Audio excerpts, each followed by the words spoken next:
শুভ দুপুর বন্ধুরা। তো আমি চলে এসেছি দীঘা মোহনার সমুদ্র সৈকতে।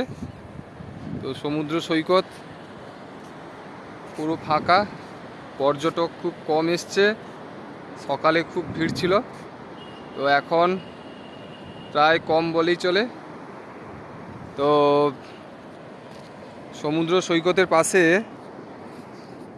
একটা কচ্ছপ দেখতে পেলাম।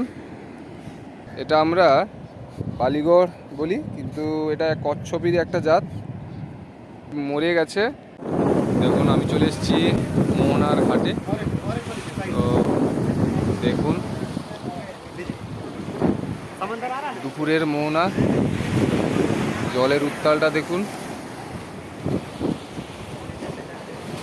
তো পুরো টাওয়ারের পাশেই রয়েছি, পর্যটকে ভর্তি।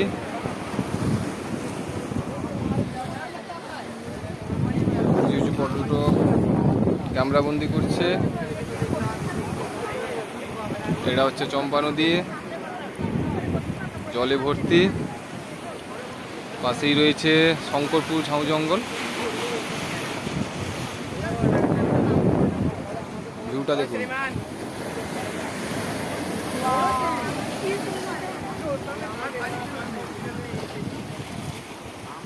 দেখুন,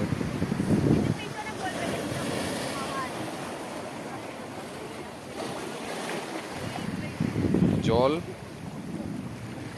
সমুদ্রের জল ও পাথরের ঘর্ষণটা দেখুন।